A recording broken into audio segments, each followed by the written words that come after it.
ಕೋಗಲಿ ಒಂದು ಹಳೆಯ ಹಾಗೂ ಇತಿಹಾಸ ಪ್ರಸಿದ್ಧವಾದ ಊರು. ಈ ಊರು ಈಗಿನ ವಿಜಯನಗರ ಜಿಲ್ಲೆ ವ್ಯಾಪ್ತಿಯಲ್ಲಿ ಬರುತ್ತದೆ. ಪುರಾತನ ಕಾಲದಲ್ಲಿ ಈ ಪ್ರದೇಶ ಜೈನ ಧರ್ಮದ ಪ್ರಭಾವಕ್ಕೆ ಒಳಪಟ್ಟಿತ್ತು. ಜೈನ ಬಸದಿ, ಧರ್ಮ ಮತ್ತು ಶಿಲ್ಪದ ಸಂಯೋಜನೆ. ಕೋಗಲಿಯ ಜೈನ ಬಸದಿ ಹಲವು ಶತಮಾನಗಳ ಹಿಂದೆ ನಿರ್ಮಾಣಗೊಂಡಿದೆ ಎಂದು ಹೇಳಲಾಗುತ್ತದೆ. ಬಸದಿ ಎಂದರೆ ಜೈನರ ಆರಾಧನಾ ಮಂದಿರ.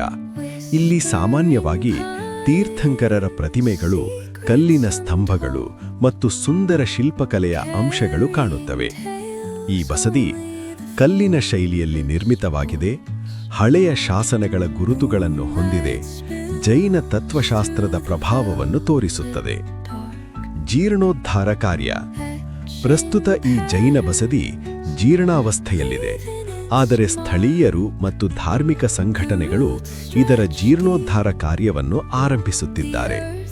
ಜೀರ್ಣೋದ್ಧಾರದಿಂದ ಹಳೆಯ ಶಿಲ್ಪಕಲೆಗೆ ಪುನರ್ಜೀವ ಸಿಗುತ್ತದೆ, ಇತಿಹಾಸ ಸಂರಕ್ಷಣೆ ಸಾಧ್ಯವಾಗುತ್ತದೆ, ಭವಿಷ್ಯದ ಪೀಳಿಗೆಗೆ ಪರಂಪರೆ ಉಳಿಯುತ್ತದೆ. ಇತಿಹಾಸದ ಮಹತ್ವ.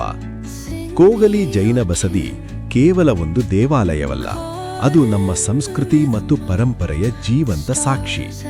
ಇಂತಹ ಪುರಾತನ ಸ್ಮಾರಕಗಳನ್ನು ಉಳಿಸುವುದು ನಮ್ಮ ಕರ್ತವ್ಯ. ಇದು ಕೋಗಳಿ, ಇಂದಿನ ವಿಜಯನಗರ ಜಿಲ್ಲೆ ವ್ಯಾಪ್ತಿಯಲ್ಲಿ ನೆಲೆಸಿರುವ ಪುರಾತನ ತಾಣ.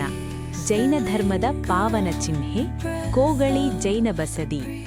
ಸಂಕಲನ ಶೇಖರಯ್ಯ ಭಿಕ್ಷದ.